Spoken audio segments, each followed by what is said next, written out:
প্রিয় সাংবাদিকবৃন্দ, আসসালামু আলাইকুম।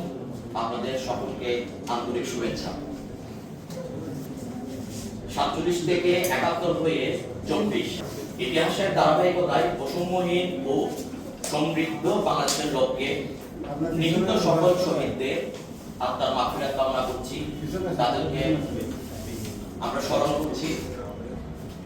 সকল আহত, পঙ্গু, লড়াকু, বিপ্লবী যারা রয়েছে সকলের সুস্থতা কামনা করছি আমরা।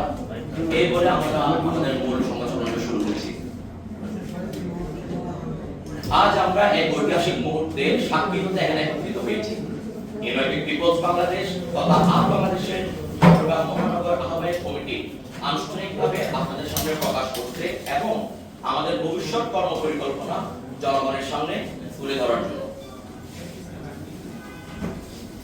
আপনারা জানেন, জুলাই অভ্যুত্থান আমাদের জাতির ইতিহাসে এক বিপ্লবী বাক বদলের ঘটনা। এই বিপ্লবী শক্তির ধারাবাহিকতায় আপ বাংলাদেশ জন্মেছে বাংলাদেশপন্থী রাজনৈতিক চেতনা, উদ্দীপনা এবং জনগণের সাথে কাজ করার অঙ্গীকার নিয়ে। আমাদের মূল লক্ষ্যগুলো খুবই স্পষ্ট। ফেসিবাদী শাসনের বিরুদ্ধে প্রতিরোধ গড়ে তোলা, যেন কোনো ধরনের ফেসিবাদী শাসন পরবর্তীতে আর গড়ে উঠতে না পারে, তৈরি হতে না পারে। তার অঙ্কুরে যেন আমরা বিনষ্ট করে দিতে পারি, সকলে আমরা একত্রিত থাকবো, কোনোভাবেই যেন ফেসিবাদী শাসনের আর সূচনা না হয়। আধিপত্যবাদের বিরুদ্ধে আমাদের গণসচেতনতা বৃদ্ধি করতে হবে। কেননা আমরা মুক্তিযুদ্ধের পরবর্তী থেকে দেখতে পেয়েছি প্রতিনিয়ত বিভিন্ন দেশের আধিপত্যবাদ আমাদেরকে রাজনৈতিকভাবে চাপ দিয়ে রাখে, সামাজিকভাবে, অর্থনৈতিকভাবে আমাদেরকে চেপে রাখে। এই জন্য গণসচেতনতা আমরা আমাদের এই আহ্বায়ক কমিটি আপ বাংলাদেশ তথা ইউনাইটেড পিপলস বাংলাদেশের মাধ্যমে আমরা প্রচারণার মাধ্যমে গণসচেতনতা বৃদ্ধি করব। আপনারা জানেন, বাংলাদেশের জন্মের পর থেকেই প্রতিনিয়ত দুর্নীতির কারণে আমরা বারবার এই দ্বিতীয় বিশ্বে পিছিয়ে পড়ি। দুর্নীতি যেমন আমরা নিজেরাও করবো না, অন্যদেরকেও করতে দিব না।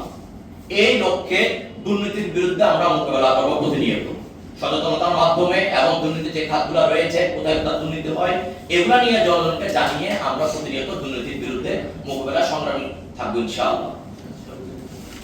এছাড়া বাংলাদেশের একটা খুব বড় একটি সমস্যা আপনারা জানেন, ধর্মবিদ্বেষ, সাম্প্রদায়িকতা, অপসংস্কৃতি, যেগুলো নিয়ে আমাদের বাংলাদেশের প্রতিনিয়ত বিভিন্ন সমস্যা জর্জরিত হয়ে থাকে। আমরা এই কমিটির মাধ্যমে, আপ বাংলাদেশের মাধ্যমে আপনাদের সকলকে ধর্মবিদ্বেষ সম্পর্কে আমরা সোচ্চার করে তুলব, অপসংস্কৃতির মাধ্যমে বিরুদ্ধে সোচ্চার করে তুলব এবং সাম্প্রতিক উস্কানি যেন আর কেউ দিতে না পারে, এটার বিরুদ্ধে আমরা শক্তিশালী অবস্থান গ্রহণ করব ইনশাআল্লাহ।